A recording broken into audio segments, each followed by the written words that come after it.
जीवनी में आज हम बात करेंगे वायरल फीवर की। हम सभी जानते हैं कि जैसे ही मौसम बदलता है, बदलता हुआ मौसम अपने साथ लेकर आता है बहुत सारी बीमारियां, जैसे कि खांसी, जुकाम, गले की खराश, सिर दर्द और तेज बुखार।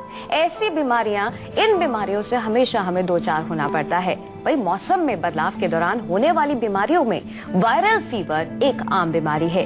तो आइए डॉक्टर प्रताप चौहान से जानते हैं क्यों होता है वायरल फीवर और क्या है इसके लक्षण। साथ ही संजीवनी टिप्स में जानेंगे लहसुन की खूबियों के बारे में। आइए सबसे पहले डॉक्टर साहब से यही जानते हैं कि वायरल फीवर क्या है और इसके होने के कारण क्या है, जिसकी वजह से हम इसकी चपेट में आ जाते हैं। डॉक्टर साहब, ऐसा क्यों होता है कि वायरल फीवर बदलता मौसम जैसे ही आता है वायरल फीवर हो जाता है? सबसे पहले तो आप वायरल फीवर समझाइए, क्या होता है? देखिए, वायरल फीवर जैसा कि शब्द से पता चलता है कि एक वायरस के द्वारा जो बुखार हमारे शरीर में हो जाए, वायरस का प्रवेश हमारे शरीर में। वायरस का मतलब कुछ कीटाणु होते हैं और ये चेंज ऑफ सीजन में भी हो सकता है। कभी कभार बरसात के सीजन में भी वायरल फीवर होता है। जब कभी भी हमारे वातावरण में कोई वायरस वो ज़्यादा एक्टिव हो जाता है या ज़्यादा मात्रा बढ़ जाती है। वायरसेस हमारे वातावरण में हमेशा रहते हैं, लेकिन कभी कभार वो बहुत एक्टिव हो जाते हैं और उनका प्रकोप होता है। जब हमारे शरीर के अंदर वो प्रवेश करते हैं तो वो बुखार, जिसको बुखार पैदा करते हैं, जिसको वायरल फीवर कहा जाता है। तो पहला प्रश्न तो ये है कि वायरल फीवर होता क्यों है। तो आपने जैसा कहा कि मौसम के अनुसार भी हो सकता है। कभी कभार जब फेवरेबल कंडीशन मिलती है वायरस को एक्टिव होने के लिए, तो वो उस समय एक्टिव होकर के और जैसे भी वो किसी के शरीर के अंदर किसी प्रकार से प्रवेश करेगा, किसी भी माध्यम से वो प्रवेश करेगा, तो आपके शरीर में वो बुखार के लक्षण आपको मिलेंगे। आयुर्वेद की दृष्टि से अगर हम देखें तो दोषों की दृष्टि से हम कहेंगे कि पित्त का प्रकोप और कफ का प्रकोप, दोनों का प्रकोप इसमें जरूर मिलता है आपको। कफ का प्रकोप इसलिए क्योंकि आपको जो है कुछ लक्षण मिलते हैं कफ के। इसके अनुसार हम ये कहेंगे आयुर्वेद के अनुसार से कि अगर आपका ओजस जो है वो शरीर में कम है, यानी कि आपकी जो रोग प्रतिरोधक शक्ति जो है, इम्यूनिटी पावर अगर लो है, तो वो भी एक कारण बनती है। क्योंकि वायरस अक्सर कई बार हमारे वातावरण में मौजूद रहते हैं, लेकिन अगर आपकी इम्यूनिटी स्ट्रांग हो तो आपको वो प्रभावित नहीं करेंगे। इसलिए हम बार बार आपको ये समझाते भी हैं कि आपको अपने शरीर की जो इम्यूनिटी पावर है उसको स्ट्रांग रखना चाहिए। जितना भी हम खान पान के बारे में आपसे जो चर्चा करते हैं, आहार विहार, या हम आपको कुछ एक्सरसाइज के बारे में चर्चा करते हैं, या हम कुछ जो ऐसी रेसिपीज आपको बताते हैं जिससे आपके शरीर में शक्ति ज़्यादा बढ़े, या हम कभी विटामिन्स की बात करते हैं, मिनरल्स की बात करते हैं, तो हमारा केवल एक ही मकसद इसमें होता है कि किस प्रकार से आपके शरीर में जो रोगों से लड़ने की जो शक्ति है, जो एक नेचुरल शक्ति हमारे बॉडी के अंदर होती है, उसको आपको मजबूत रखना है। पोषण की बात जब करते हैं, न्यूट्रिशन की बात करते हैं, तो उसके पीछे हमारा यही मकसद होता है। लेकिन हम फिर भी देखते हैं कि आप लोग उस पर बहुत गौर नहीं करते हैं। फिर भी हम जो न्यूट्रिशन में कमी रखते हैं, लाइफस्टाइल को बिगाड़ते हैं, और जिसकी वजह से हमारी इम्यूनिटी कमजोर हो जाती है। और जब भी वायरस कोई एक्टिव होगा तो सबसे पहले हमको पकड़ेगा। इस बारे में और भी जानकारी हासिल करेंगे हम डॉक्टर साहब से, लेकिन फिलहाल लुधियाना से एक दर्शक जुड़ गए हैं। राहुल जी, स्वागत है आपका, अपना सवाल करें। हेलो जी। हाँ जी सर, मेरे एसिडिटी की प्रॉब्लम है। एसिडिटी कब से हो रही है भाई आपको? हाँ जी, हो रही है सर 6 महीने से। 6 महीने से हो रही है। देखिए, एसिडिटी जब होती है तो सबसे पहले हम अपने खान पान को जरूर देखना चाहिए कि कोई ऐसे हमारे भोजन में कोई ऐसी चीज है जो ज्यादा एसिडिक है। एसिडिक यानी कि तेजाब वाली कोई चीज होती है, खट्टी चीजें जो होती हैं, बहुत ज्यादा जो तीखी चीजें होती हैं, मिर्च मसाले वाली चीजें जो होती हैं, या तली चीजों से भी जो है एसिडिटी बढ़ती है। कभी कभार ऐसा भी देखा है कुछ लोगों में हमने कि उनको मिठाई खाने से एसिडिटी बढ़ जाती है। कुछ लोगों को बहुत ज्यादा सोचने से एसिडिटी बढ़ जाती है। तो पहली चीज है कि अपने भोजन में आप इस तरह की चीजों को, जिसको कि आयुर्वेद की भाषा में हम पित्तवर्धक बोलते हैं, उनको जो है आप बिल्कुल मत लीजिए। दूसरा चीज, आपको एसिडिटी को नष्ट करने के लिए एंटासिड यानी कि अल्कलाइन फूड ज्यादा खाना है। नारियल पानी बहुत अच्छा रहता है। खीरा आप खा सकते हैं, या थोड़ा सा दूध ले लीजिए, 20 मिलीलीटर के करीब, आधा कप पानी में घोल के उसे आप पी सकते हैं। ये रहा आपको इंस्टेंट रिलीफ। लेकिन अगर रोग पुराना जब हो जाता है, उसमें कई प्रकार के विकार अंदर हो जाते हैं। कभी कभार अंदर स्वेलिंग हो जाती है, गैस्ट्राइटिस उसको बोलते हैं। कभी कभार जो है आपका जो हाइट जो एक वाल्व है वहाँ का, उसमें खराबी आ जाती है।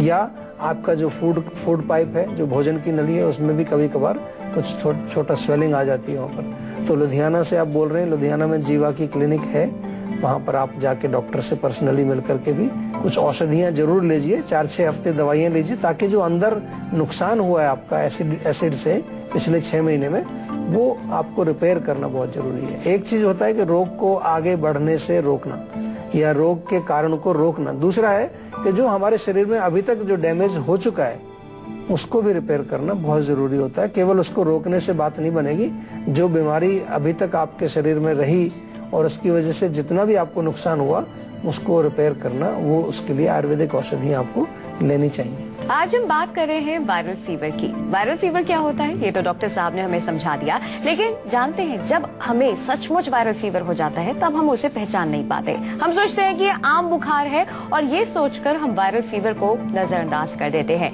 आइए डॉक्टर साहब से जानते हैं कि आखिरकार इसके लक्षण क्या होते हैं, हम और आप कैसे पहचाने कि हमें वायरल फीवर हो गया है। डॉक्टर साहब, बुखार हम सभी जानते हैं, कभी कभी बुखार किसी न किसी को थकान की वजह से या किसी और कारण की वजह से होना लाजमी है, और ऐसे में जब हमें हकीकत में वायरल फीवर हो जाता है तो पहचान पाना मुश्किल होता है कि ये वायरल फीवर ही है। इसके लक्षण क्या हैं? लक्षण इसमें मुख्य रूप से तेज बुखार होता है, काफी तेज बुखार होता है और पूरे शरीर में अकड़ाहट होती है, दर्द होता है, पूरी बॉडी में पेन आपको होगा, आपकी मांसपेशियां अकड़ जाती हैं। इसके साथ साथ थकावट बहुत होती है, कमजोरी शरीर में बहुत ज्यादा आ जाती है। और आम तौर पर देखा गया है कि इसके साथ साथ जब वायरल फीवर होता है तो गला लोगों को खराब होता है, गले में कुछ आपको दर्द होगा, कभी कभार खांसी भी होती है और नाक से पानी भी बहने लगता है। ये तमाम लक्षण हैं। भूख कम लगती है, शरीर में शक्ति कम होने की वजह से आपको कुछ काम करने की इच्छा नहीं होती, और कभी कभार ऐसा भी देखने में आया है कि आपके पेट के अंदर भी जो है, जो पाचन की क्रिया है आपकी, उसमें विकृति कुछ न कुछ आ जाती है। भूख कम लगने के साथ साथ आपको एसिडिटी या गैस बनने के लक्षण भी हो सकते हैं, और कभी कभार ऐसा भी फीलिंग आती है कि वोमिटिंग आपको आने वाली है, नौसिया जिसको बोलते हैं। तो ये तमाम लक्षण अगर आपको हैं तो हम कह सकते हैं कि कोई ना कोई वायरस आपके शरीर में घुसा है, क्योंकि अलग अलग हमारे यहाँ आयुर्वेद में भी कई प्रकार के बुखार या कई प्रकार के ज्वर रोग हम इसको कहते हैं, उसका वर्णन किया गया है। पित्त का भी है, कफ का भी है, और जो है सन्निपातस यानी कि जो मिक्सचर करके होते हैं, और विषम ज्वर भी एक बताया गया है। विषम ज्वर में यानी कि जब उसका जो वेग होता है वो विषम होता है, कभी बुखार आया फिर उतर गया, फिर बुखार चढ़ गया, तो उस प्रकार से आयुर्वेद में वर्णन है। और वायरल फीवर बहुत कॉमन है आजकल, बड़े कॉमन देखने को मिलते हैं, विशेष तौर पर क्योंकि हमारी शरीर की इम्यूनिटी दिन प्रतिदिन कमजोर होती जा रही है।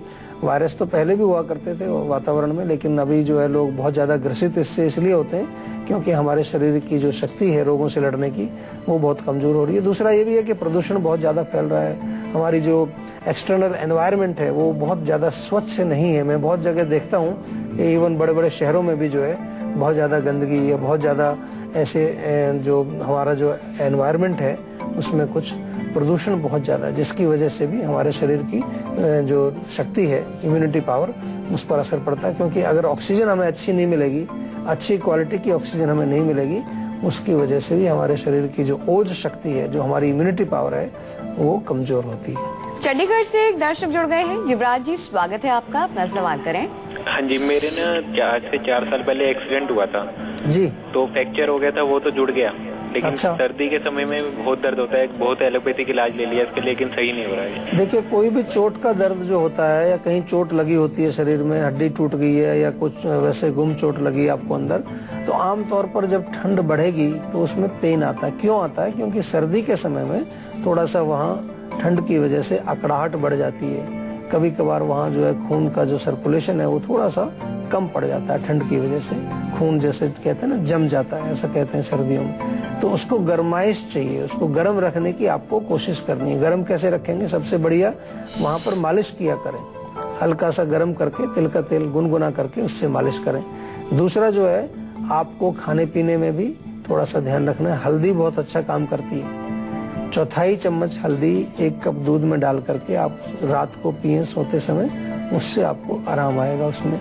और इसके अलावा गर्म पानी में नमक डाल करके उस जगह का सेक भी कर सकते हैं, पानी डाल करके उस पानी में डुबो करके उसको सिकाई उसकी करेंगे, उससे भी आपको रिलीफ मिलेगा। कोई रोग नहीं है ये, केवल आपको जो चोट लगी या एक्सीडेंट हुआ उसकी वजह से जो चोट लगी, वो चोट अब तो आपकी रिपेयर हो चुकी है, हड्डी वहाँ जुड़ चुकी है, लेकिन क्योंकि वो कमजोरी वहाँ आ गई है उसकी वजह से वहाँ कभी कभार आपको दर्द हुआ करेगा। कभी कभार बरसात के दिनों में भी मैंने देखा है कि जब बहुत ज़्यादा बरसात हो, बादल हो, तब भी कई लोगों को दर्द वहाँ होता है, और ठंड में तो होता ही होता है। बात चल रही है आज वायरल फीवर की। सपोज कीजिए आप और हम वायरल फीवर से बीमार हैं। ऐसे में हमें क्या करना चाहिए, किस तरह से हम इससे बचें, किस तरह से इसे हम कम कर सकते हैं, दूर कर सकते हैं, क्या है आज की संजीवनी? आइए जानते हैं डॉक्टर साहब से। डॉक्टर साहब, स्थिति ऐसी है कि हम बीमार हो गए हैं, पता भी चल गया है वायरल फीवर है, ऐसे में क्या करें, क्या है आज की संजीवनी? देखिए, हम संजीवनी में यही बताते हैं कि जो चीज़ें आपके घर में उपलब्ध हैं और इजीली, और उनको आप प्रयोग कर सकते हैं। तुलसी का आपने नाम सुना होगा, तुलसी के पत्ते आपको मिल जाएं अगर, तो 5-6 पत्ते पीस करके और उसको आप पानी में घोल करके दिन में 2 बार पिएं, तो उससे आपको रिलीफ मिलता है। और भी नहीं तो आपके घर में प्याज लहसुन आमतौर पर होता ही है। लहसुन और प्याज दोनों में ही एंटीवायरल, एंटीबैक्टीरियल, एंटीबायोटिक गुण पाए जाते हैं, और इसके जो इंग्रेडिएंट्स प्राचीन समय से हमारे यहाँ प्रयोग भी होते हैं। तो लहसुन का रस 1 चम्मच, प्याज का रस 1 चम्मच, उसको हाफ कप गुनगुने पानी में मिला करके आप पिए, उससे आपको रिलीफ मिलेगा। ताज़ा अदरक का रस निकालें, उसमें थोड़ा सा जो है तुलसी के पत्तों का रस 1 चम्मच और 1 चम्मच ताज़ा अदरक का रस और शहद में मिला करके ये सब आप लें। अगर गला खराब है आपका, उसमें कुछ दुखन है गले में, तो 1 गिलास पानी में थोड़ा सा सेंधा नमक मिला करके उससे गरारे कर सकते हैं आप, या मेथी को पानी में उबाल करके उससे भी गरारे करने से आपको लाभ मिलेगा। और इसके साथ साथ जैसा मैंने आपको बताया शुरू में कि हमेशा जब भी आपको बुखार हो, ड्यूरिंग फीवर आपको खाना लाइट खाना चाहिए।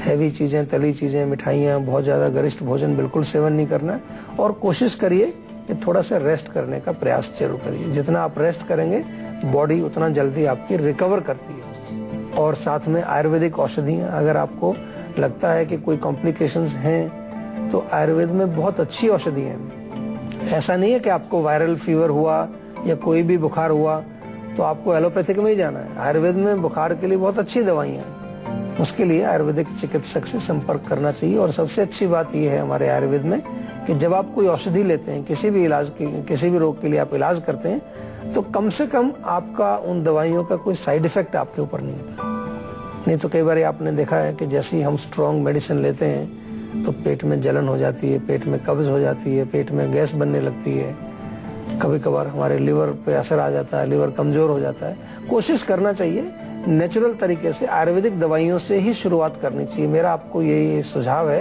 कि आयुर्वेदिक दवाइयों से शुरुआत करनी चाहिए। अगर बहुत कोई इमरजेंसी है और आपको लगता है कि भाई आयुर्वेदिक दवाई से एकदम से रिजल्ट नहीं आ रहा है आपको और ज़्यादा तकलीफ हो रही है, तो हम आपको कभी मना नहीं करते। साथ में एलोपैथिक दवाइयों का भी प्रयोग आप कर सकते हैं। हमारा गोल ये है, उद्देश्य है कि रोगी ठीक होना चाहिए और पूर्ण रूप से ठीक होना चाहिए, जड़ से रोग चला जाए। चाहे कोई भी पैथी आप प्रयोग करें, हमें कोई परहेज नहीं है किसी चीज से, किसी से द्वेष नहीं है। हम चाहते हैं कि आप स्वस्थ रहें। बात चल रही है आज वायरल फीवर की। यदि हमें वायरल फीवर हो गया है, हम इससे बीमार हैं, इस परेशानी से, इस बीमारी से ग्रस्त हैं, तो ऐसे में हमें कौन कौन सी चीजें हैं जिनसे परहेज करना चाहिए, कौन कौन सी सावधानियां हैं जो बरतने की जरूरत है, आइए जानते हैं। डॉक्टर साहब, यदि हम बीमार हैं, वायरल फीवर हो गया है, तो कौन सी चीजें ऐसी हैं जिनका हमें सेवन नहीं करना है और जिनका करना है? मुख्य रूप से तो जब हमें वायरल फीवर होता है, मैंने आपको समझाया शुरू में कि हमारी अग्नि मंद हो जाती है, हमारी जो पाचक अग्नि है, जठराग्नि है, वो कमजोर पड़ जाती है। तो आपको पकौड़े, पराठे, पूड़ी, इस तरह की जो हैवी चीजें, तली चीजें बिल्कुल नहीं खानी। पनीर या दाल मखनी, राजमा, छोले, ये जो हैवी चीजें हैं, जंक फूड बिल्कुल नहीं खाना है। कोशिश करिए हल्का खाना खाइए। आपको ध्यान होगा, अगर आपको बचपन की चीजें याद हैं अभी, तो बचपन में जब भी बुखार होता था तो खिचड़ी बनाई जाती थी, मूंग की दाल की खिचड़ी, और उसमें खिचड़ी बहुत ज्यादा 4-6 हिस्सा खिचड़ी और 1 हिस्सा चावल डाल करके पतली सी खिचड़ी, क्योंकि उसमें शक्ति भी है, पोषण भी है, प्रोटीन्स वगैरह सब कुछ उसके अंदर है, और बहुत आराम से पचती है, वो विकार पैदा नहीं करेगी। ऑलरेडी जब अग्नि मंद है उस समय आपको ये जरूर ध्यान रखना है कि आपको हल्का भोजन चाहिए। सूप पी सकते हैं आप, सब्जियों का सूप पी सकते हैं, या मूंग की दाल बना के उसके साथ एक फुल्का आप चपाती एक खा सकते हैं। और इसके अतिरिक्त जो है कुछ ऐसी चीजें आप लें, फ्रूट्स आप ले सकते हैं, सेब खा सकते हैं, संतरा खा सकते हैं, या कुछ और फलों का रस पी सकते हैं। तो ये प्रिकॉशन लेना बहुत जरूरी इसलिए है क्योंकि अगर आप अपनी अग्नि को और ज्यादा कमजोर करेंगे और मंद करेंगे तो आम बनेगा तो वायरस जो अंदर जो बैठा हुआ है वो बाहर नहीं निकल पाएगा। जब तक हम आम को नहीं पचाएंगे वायरस वहां से नष्ट नहीं होगा। आम के अंदर ही वायरस ग्रो करता है, और हम आम को बढ़ाते जाएंगे तो वायरस भी वहीं बैठा रहेगा। आइए अब बिना वक्त गवाए बात करते हैं संजीवनी टिप्स की, जिसमें डॉक्टर साहब हमें बताने वाले हैं लहसुन के ढेर सारे औषधीय गुण। तो डॉक्टर साहब, क्या है आज के संजीवनी टिप्स?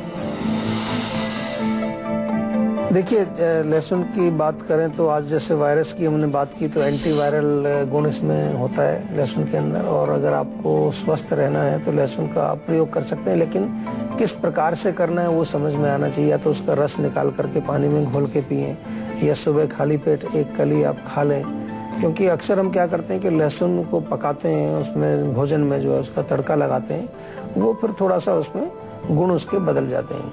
तो यहाँ पर औषधि की बात कर रहे हैं तो आमतौर पर उसको कच्चे लहसुन का ही प्रयोग हम ज़्यादातर उसमें करते हैं। कभी कभार आपने अगर देखा हो कि ब्लड प्रेशर के लिए भी लहसुन का प्रयोग किया जाता है, खून पतला करने के लिए हम बताते हैं आपको कि अगर लहसुन का सेवन करें तो उससे ब्लड प्रेशर भी आपका ठीक रहेगा, आपका जो कोलेस्ट्रॉल भी उससे कंट्रोल रहता है, उसमें भी काम करता है। लहसुन का प्रयोग जो है दांत के दर्द के लिए भी आप कर सकते हैं, थोड़ा पेस्ट बना करके जहाँ दांत में दर्द हो रहा है वो वहाँ पर उसको लगाया जाए, या फिर जो है लहसुन को पका करके तेल के अंदर, सरसों के तेल में लहसुन को छोटा छोटा काट के पकाएं, उस तेल को, लहसुन वाले तेल को कान दर्द के लिए भी आप प्रयोग कर सकते हैं। कान में अगर दर्द है तो ठंडा करके डालिए, गरम गरम मत डाल दीजिएगा, कहीं कान आपका और खराब हो जाए।